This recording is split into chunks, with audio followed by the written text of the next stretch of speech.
if you want. I still have it. More. I gotta go fast. So y'all can see my. Yeah, of course. Right. This is the first question I asked. Wait.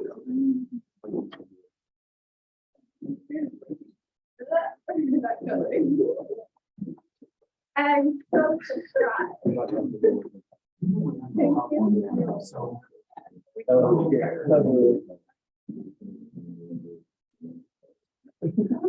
Heroes cracking up.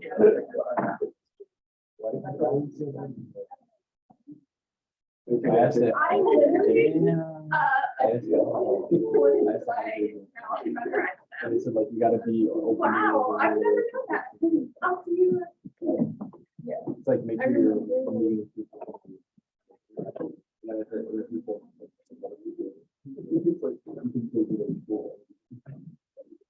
Speak like, but I'm not. And it's like, oh, my mom. Yeah. That's what I think that here. That what? That's what I have that here. I think it's good though. Alright.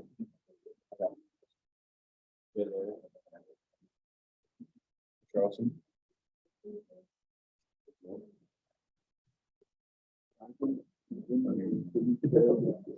Did he know? Bro,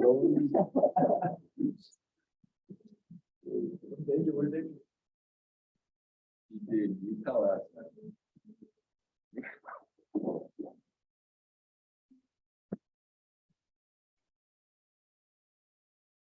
oh my. Why? So,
Oh,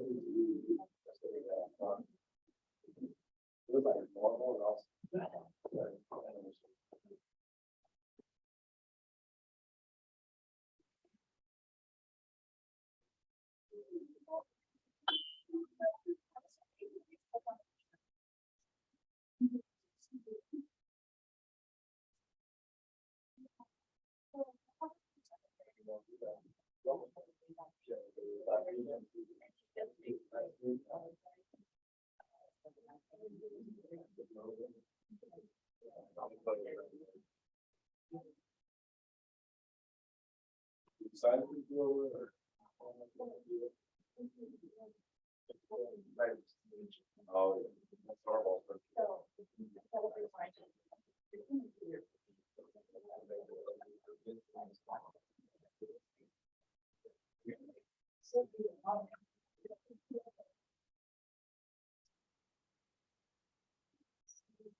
No, I just like seeing it.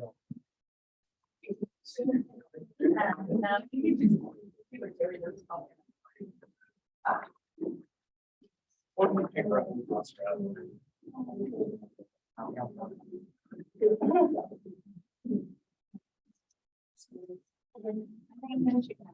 You should.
Okay, good morning, welcome back, and happy Friday. One of the fun things about teaching communication theory is there are always these like silly, weird, interesting examples that I get to use to explain and apply some of these theories. We got one of my favorites today, which is Balloon Boy. So we'll talk about that in a little bit. So we took some time last class to talk a little bit about the presentation schedule for your presentations in class. Again, starting next week, we will have those just in the middle of our class meetings. This is a chance so that you get to hear somebody else's voice for a little bit and understand some of the ways that these theories are being used, applied, and incorporated. Right. So we also took some time to talk about social information processing theory, right, or SIP. So SIP is designed to examine relationships that form online and makes the argument that online and mediated relationships can actually be more impactful or meaningful than face-to-face in some circumstances, which we might not fully agree with, but we can see some of the arguments being made about how much more closely connected we are and our ability to engage with people online. So one idea that was brought up is this idea here of warranting, right? So warranting is referring to how we double check the legitimacy of online information. Is somebody catfishing? Is somebody actually who they say they are? Well, we use an online profile to determine and figure out if that person is who they claim to be based on their online profile and persona. So just as a reminder, we have the theory reflection assignment that's coming up and due this Sunday. So the theory reflection assignment is, again, a pretty short writing prompt where I'm asking you to discuss one of the theories that we have been talking about either next week or either last week or one of this week's theories. The last option, if you are choosing to work ahead, is agenda setting theory. So for that theory reflection, right, it's an opportunity for you to share and apply that theory to your own lived experiences. Again, a lot of candidates, such as in symbolic interaction or social exchange or uncertainty reduction or social penetration, might be ones to choose from here. Make sure that you are including references to the textbook as you are working through this, right? If you're using your notes, that can be a good starting point, but you might use like an idea from the notes and just refer that back to a section in the book. And then, -5% for each day that is turned in late if you haven't reached out to me about an extension. I've had the chance to look over a few different rough drafts and outlines from those who sent those to me ahead of time. Things are looking really solid. Just a couple things that I would recommend, right? As you are thinking about incorporating theory, you might identify some of the major concepts as I brought up last class, right? You're talking about something like uncertainty reduction theory. You might bring in a couple of the axioms and major components of that theory. And also make sure that you're, providing some good examples of it in your life. For example, you might bring in a specific conversation you had with somebody that shows this theory in action. And then the schedule, again, for the theory presentations is available on Canvas. So we'll work through that schedule as the term continues, right? So you have your day and you also have the theory that I'm asking you to find an outside article related to. So on Monday, we'll have Riley share Spiral of Silence, Cole, uses and gratification following Wednesday, and Javin on face negotiation theory that following Friday. So we'll continue to work through that. Again, we have some class meetings where we've got 2 people, which is fine. We'll just have both people share the theories that they've chosen, right? So you're just taking that outside article, explaining how it connects to your theory. And that just gives us a chance to understand, right, how these different theories we've been talking about get to be utilized in the world. For today, we are looking at agenda setting theory, right? So agenda setting theory actually takes a bit of a different direction than what we've talked about so far. A lot of the theories that we've talked about in class have been very interpersonally oriented, right? They might or might not use media, but they're very much about a close relationship between 2 different people. But communication, as a discipline, it covers a lot of different things. So we can zoom out a little bit and understand some of the ways that communication is used in the context of media. So to get us started in thinking about agenda setting theory, what I would like you to do is take some time on your own, or if you would prefer, you can pick a partner or group of 3. In particular, if you don't have a device with you, such as a phone or laptop, I encourage you to find a partnership or group of 3 that you might want to work with on this. And I just want you to take some time to identify what are some of the major news headlines that are appearing today, right? So if you're checking the news, you might look at things like Google or Apple News, you might look at BBC, you might look at whatever other outlets you more commonly use to check the news. If you're not a person that checks the news, right, you might just start looking at some websites and start to notice some major headlines. So what I'd like you all to do is to just take a few minutes, check the news, and take some time to note what some of the major headlines or topics are that you're noticing as you're checking the news. So take some time to do that, either on your own or find somebody to work with. And once you do that, we'll talk about that together in just a little bit.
And then we got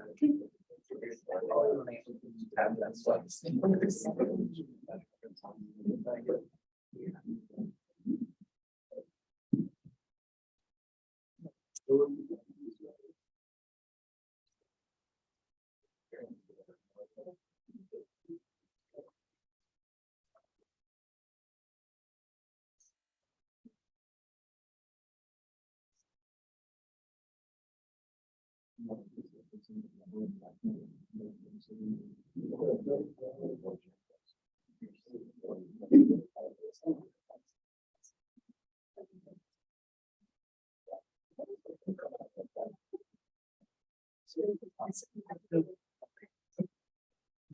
Any way we can go.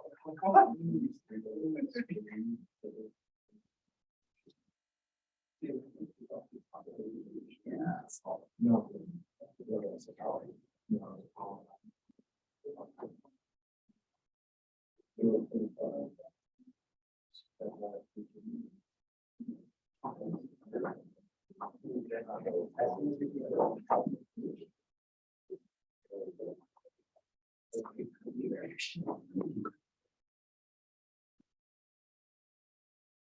Take about 3 or 4 more minutes to continue your combing of the news and identifying what some of the big headlines are that you're noticing.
So what I'd like us to do is I'm just going to have us go around the room, and as we do, share what some of the news headlines were that stood out or that you noticed in your search so far. Let's start on the side.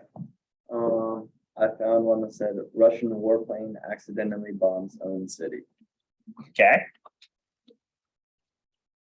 Over here.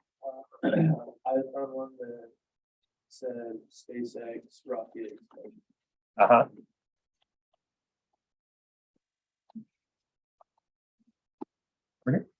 The US is setting a record pace for mass killings and punishment.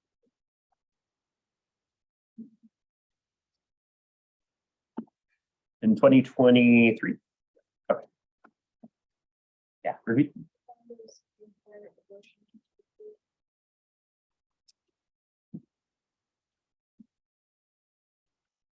I found one about like major athletes.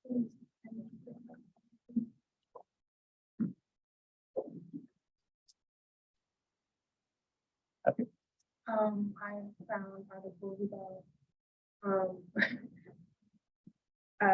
a lawmaker, a trans lawmaker being silenced and rulings on gender affirming care devices.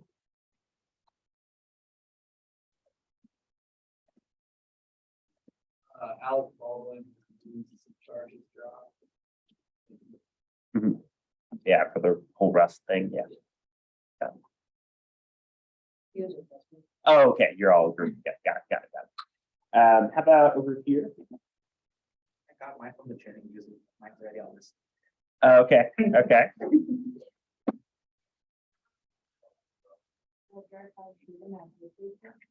Okay. Okay. Over here. Don't say gay bill. Devastating.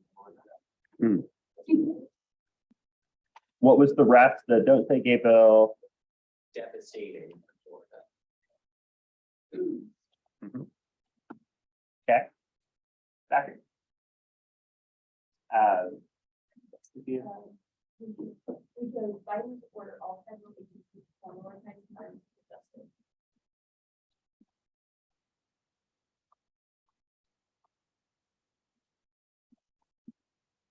Okay. We're all a group of 3 or partnership? Yeah, awesome. They were the triggers and tragedies on issues, put the standard around those. Okay.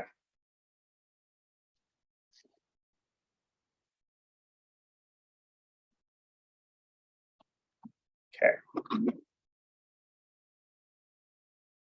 Let me do a fun.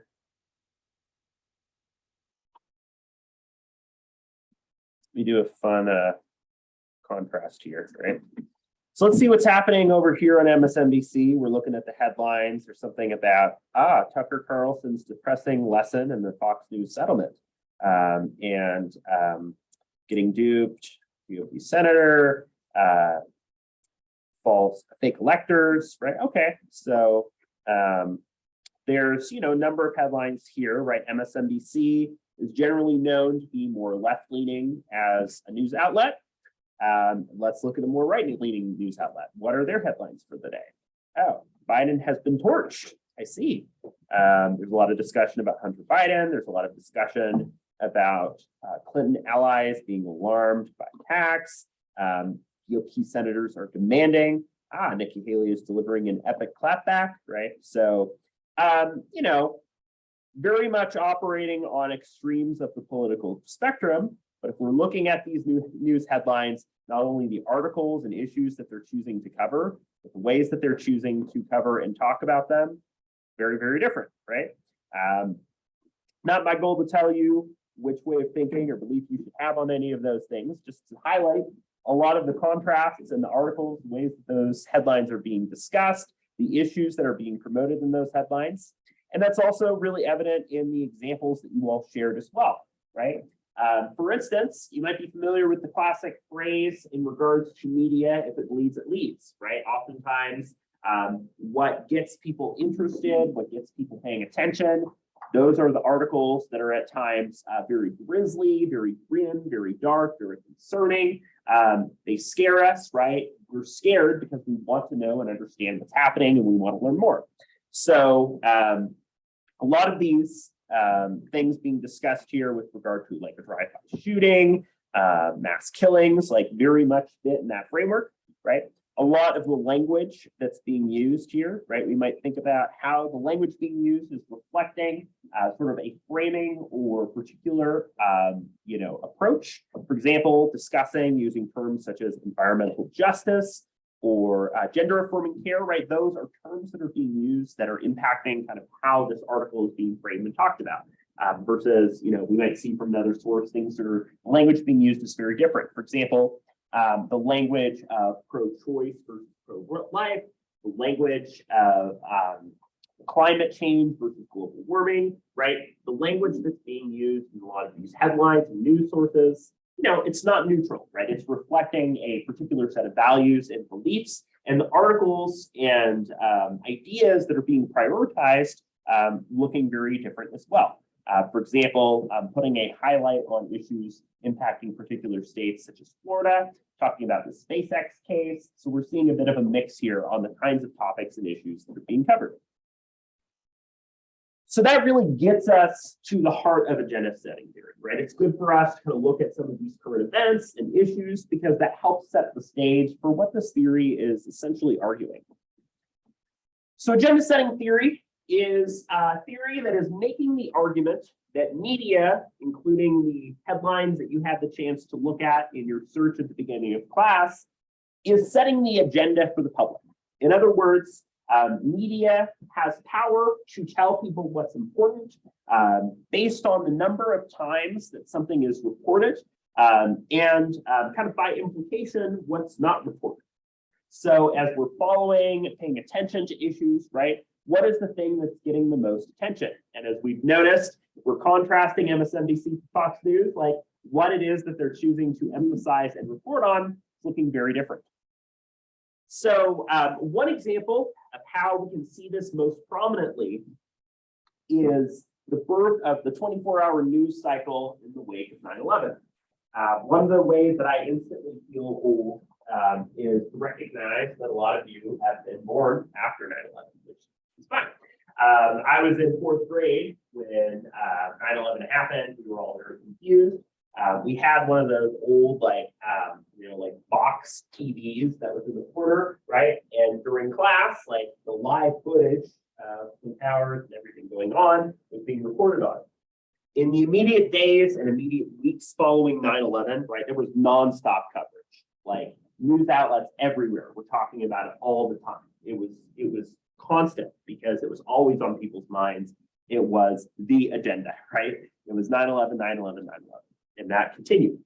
But that model of news being reported on and talked about like constantly in 24-hour period persisted after 9/11, right? So even though a lot of the priorities and concerns changed, even though 9/11 has remained a concern, that style of reporting and using media in a very kind of continuous way has continued. Even as we switch to things such as streaming, participating online, right? There's still an emphasis on this kind of constant reporting, informing, and keeping us updated.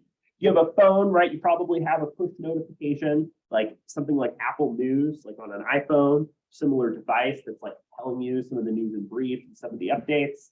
There are things such as trending searches on outlets like Twitter, right? So there's a lot of updates. There's things that are going around.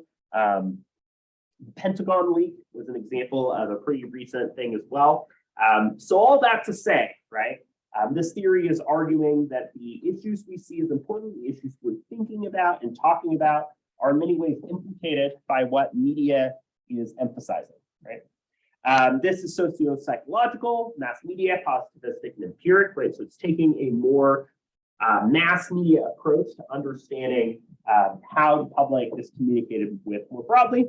And then a little bit, I'm going to share kind of a fun case study of how agenda setting theory works through Balloon Boy.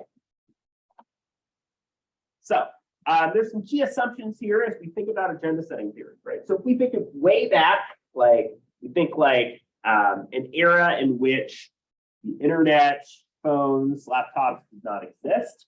And we think about how people got their news and their information, right?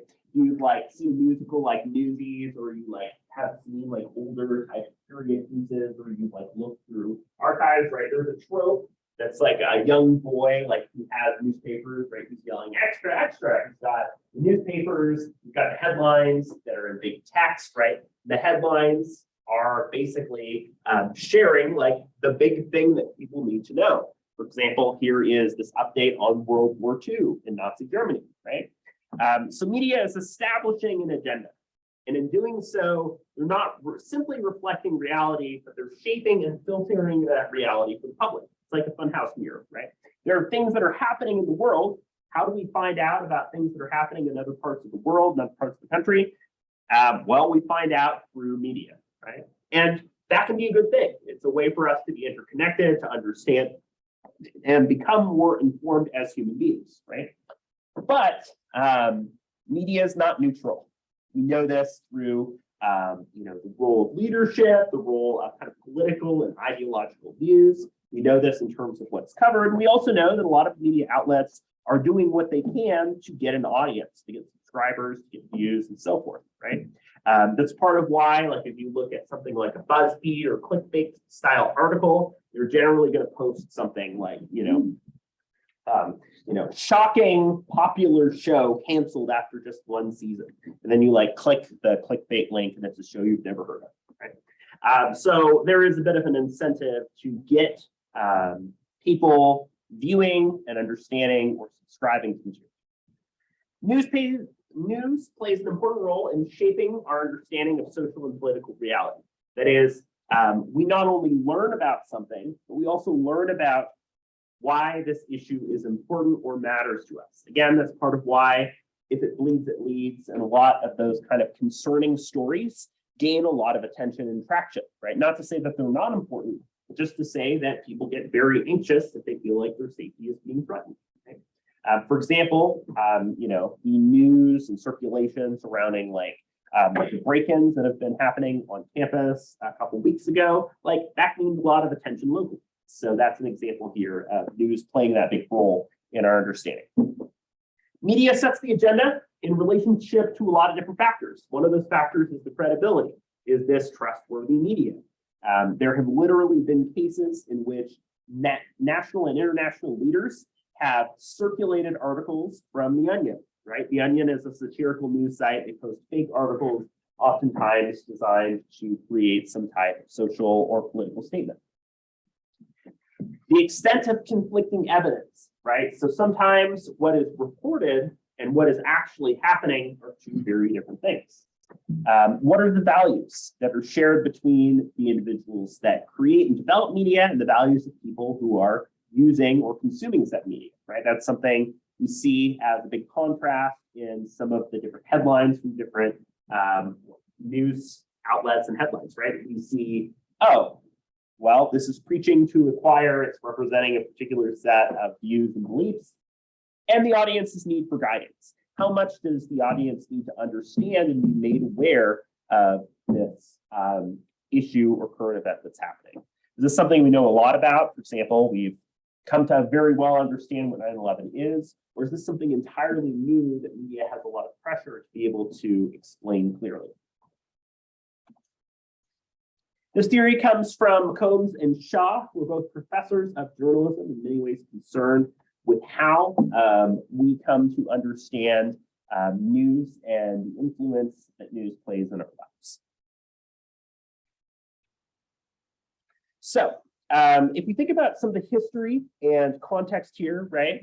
As mentioned, we might think about this like paperboy style where you would have this person sharing some of the major headlines and updates, like here the Titanic sank. That's how people know about it, especially in the world without the internet and reading papers. So if we think about the history of developing agenda setting theory, it's this idea of media gatekeeping. If we don't have phones, we don't have laptops, and we can't communicate with each other in that way, how the heck do we know what's going on, right? And that is how people with newspapers, like companies like New York Times, right, determine what's relevant, and we're able to engage with that with the public. It's also important to note, right, that the public is not the only target for newspapers and other forms of media, especially earlier on, a little bit less so now, although there's still relevance. One of the ways that media outlets have power is in directing policymakers, right? So, for example, right, my mother worked for the Department of Human Services, and that was a group that had criticism, that had scrutiny. And one of her anxieties, as she was trying to work hard and support adoptive families, was, well, I don't want to be on the front page of the paper if I botch a case, right? So really being attentive to the impact that media has, getting a story published, understanding the way that a story can impact things like reputation, like that stuff plays a really big role. In the context of policy, how is an issue being talked about?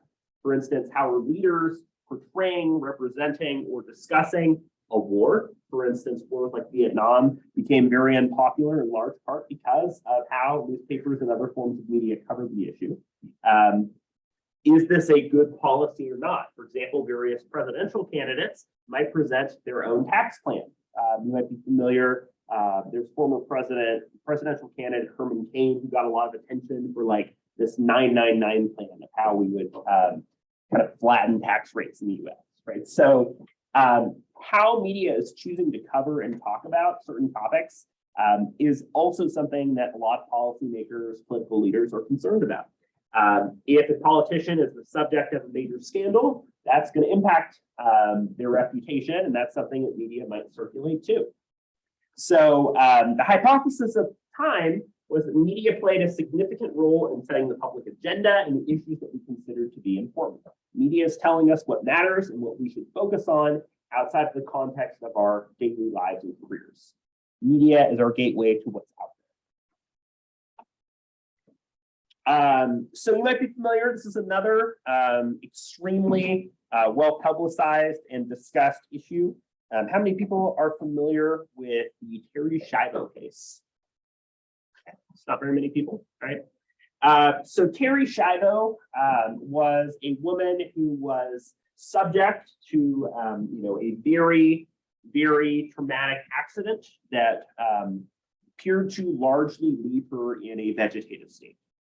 And the discussion became a question of kind of ethics and policy decision making as to whether or not her family should allow her to continue to exist and live in this state, or whether they should, pull the plug and for life. In large part because she didn't have like power of attorney, and they didn't really know what she would have wanted in that position, right? So that gained so much attention that President Bush at the time, was talking about and weighing his opinion on that issue too, which if we think about it, right, this was just like a single person and a single family in a single part of the country, but it as a case and the larger issues that it represented became an issue of national importance. So media finds the issues that are important, then the public incorporates those issues into their lives, right? People talk about and discuss the things that are going on. There might be a whole lot of memes about this SpaceX explosion, for example, right? And then policymakers incorporate the concerns of the public into the work that they do. For example, when ECA, known as Obamacare, right, was being discussed and sort of debated in the 2010s, there was some extensive discussion and concern that this policy would create what were known as death panels, right, or panels of people who would make decisions as to whether or not somebody would live or die, which was not the case, but became an issue of public concern to the point that that needed to be addressed and talked about in development of the policy later. So the idea that media engages with the public, then engages with policymakers, helps us to understand how this theory plays out in a little bit more detail. Agenda refers to the important issues. And again, media might pick these on the basis of things such as journalistic integrity, ethical and legal concerns. For example, like there is this crisis and challenge that's happening and we need to talk about this through things such as investigative journalism. Sometimes it's used to reinforce beliefs, to express like traffic and attention. Attribution is taking within that article and that selection what issues might be important and worth considering. So for instance, if we look back through some of the examples that you all shared, right, talking about the Supreme Court abortion ruling or talking about mass killings, it's not only talking about mass killings, right, it's talking about the record pace of those, suggesting that it's become out of control, that it's snowballed, that it's become really significant and important. So it's not only that there are mass shootings, it's that the growth of those is something that is raising a lot of concerns here. Okay. And then lastly, we might think about network agenda setting, right? In other words, network agenda setting is how we're thinking about and addressing the topic. Again, we might look at examples of different networks like MSNBC, Fox News, Newsmax, CNN, right? Depending upon the source, they are going to tell us to think about this topic very differently. So related to this, there are a few concepts that are important, right? It's not just what topics media is choosing, it's also how those topics are being framed. And when you hear the term media framing, a really good way of thinking about this is thinking about a picture frame, right? If you think about a picture frame, what is in the frame, what is out of the frame, what is the perspective that's being given in the frame, what is zoomed in and focused in the frame, what is zoomed out and unfocused in the frame. So what is and isn't there and how what is in there is being represented, that's media framing. How an issue is being represented or talked about is shaping our understanding of that issue, right? Is Obama or is Biden surprisingly spry for being 80, or is he, out of touch and lacking the energy needed? Like that's something that media framing is going to get at, right? Priming is essentially saying, based off of what media has told us currently, how we should think about and act in the future. In other words, we are primed to think about an issue or topic in a given way. For example, the SpaceX explosion might cause us to be more pessimistic or concerned, or treat SpaceX's efforts as a joke. Like we say, oh, space tourism, you're going to blow up another rocket, right? Salience is the importance of a topic relative to other topics. This can be best identified between what the headline is versus what some of the subsequent smaller articles might be. Relevance is to what degree we see this topic as important in our own lives. We might look at a lot of headlines, particularly with regard to foreign policy, and say, I don't see why this matters to me, right? Or there might be topics or issues that are incredibly important. You understand that there was a major accident back in your hometown that you really want to learn more about. Uncertainty refers to the degree of information we have on an issue. Sometimes if something is breaking, if it's a major update, right, there's still not a full understanding of what's going on. Another theory we're going to talk about that essentially provides the opposite perspective is called uses and gratifications theory. And this takes a contrasting perspective that we have human goals and that media is more designed in order to fulfill what matters to us rather than media deciding the goals and importance. So we'll talk more about this theory later in class, but just know that the ideas presented here for agenda setting theory are not, universally agreed upon.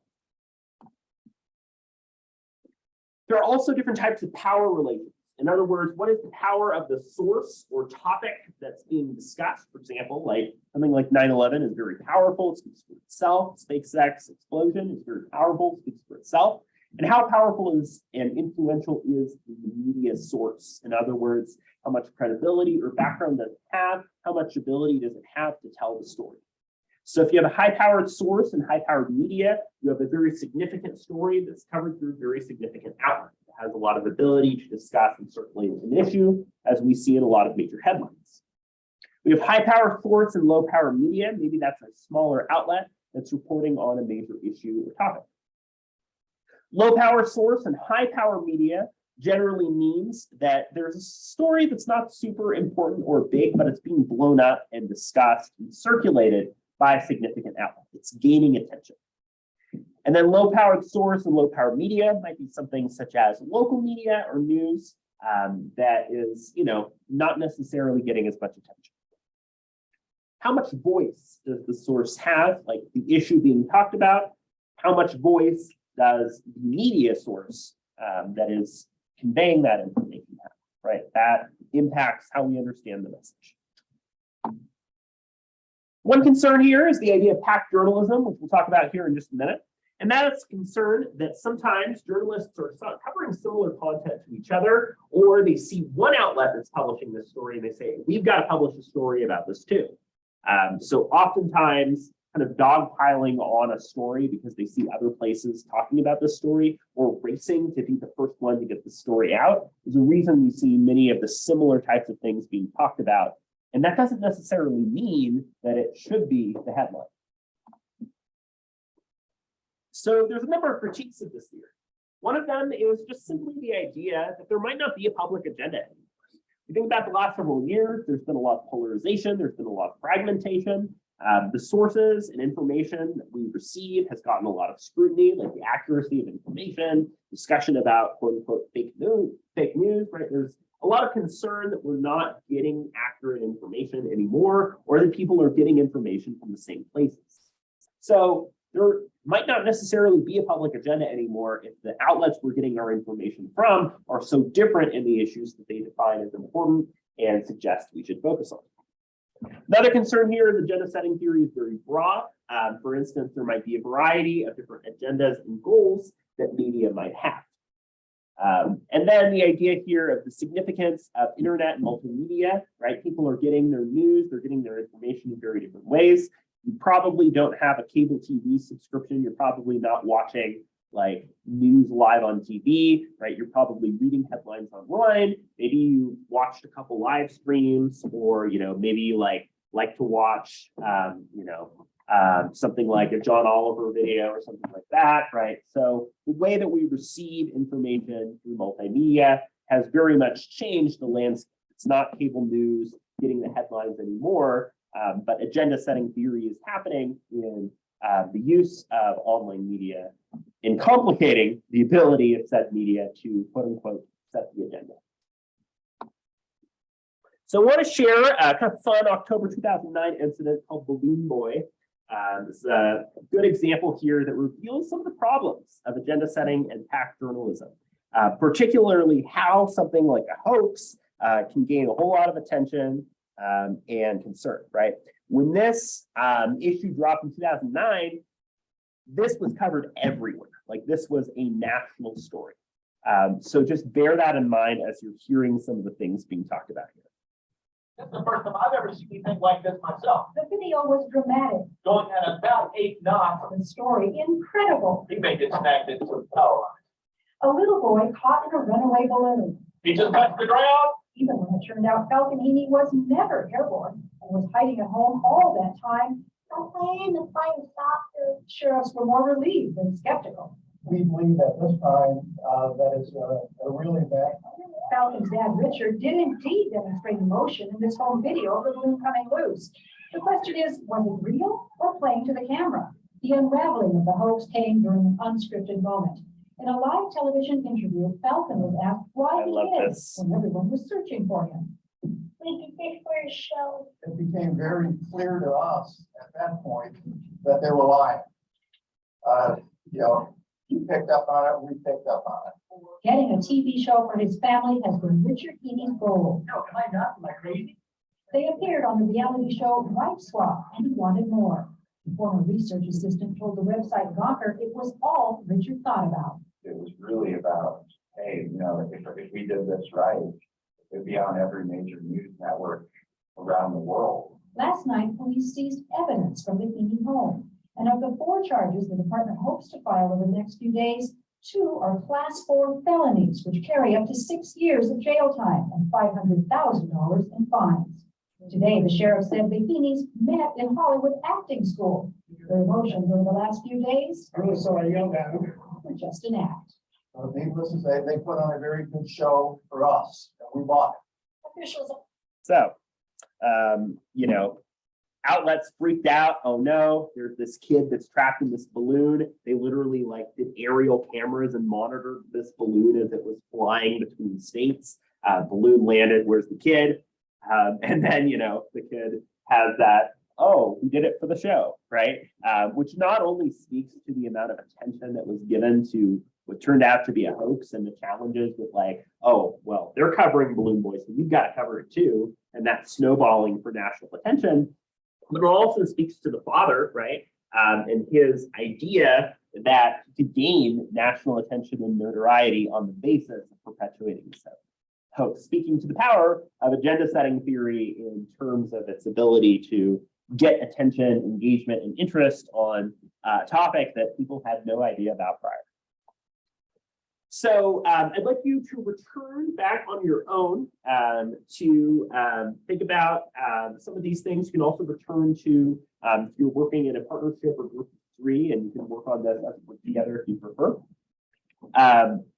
Take a look at some of the news headlines that you were looking at earlier, and how would you categorize them in terms of these different rankings, right?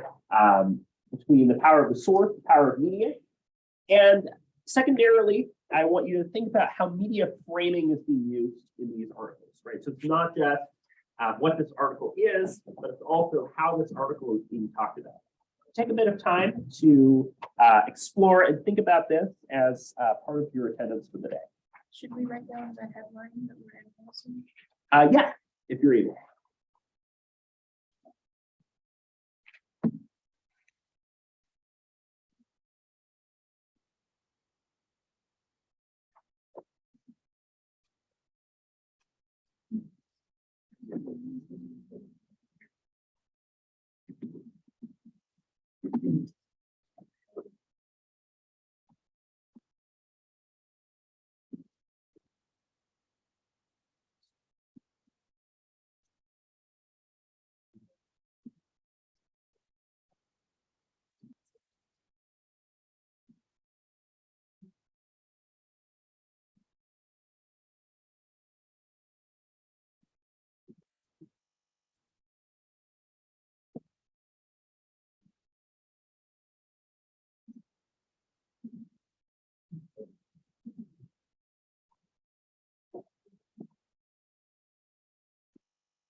take about 2 or 3 more minutes here.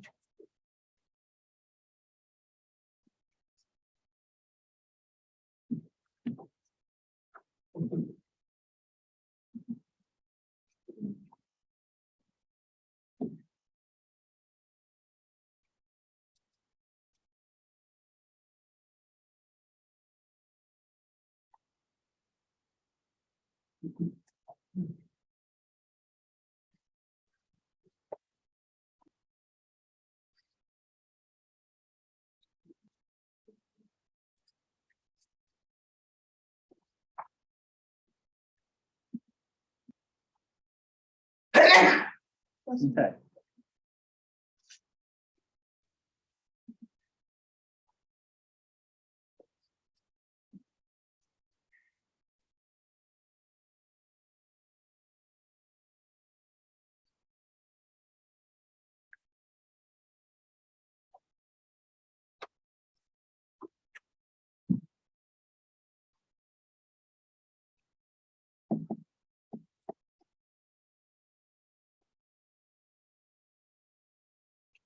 Take a minute to finish your work here.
Go ahead and finish your current sentence.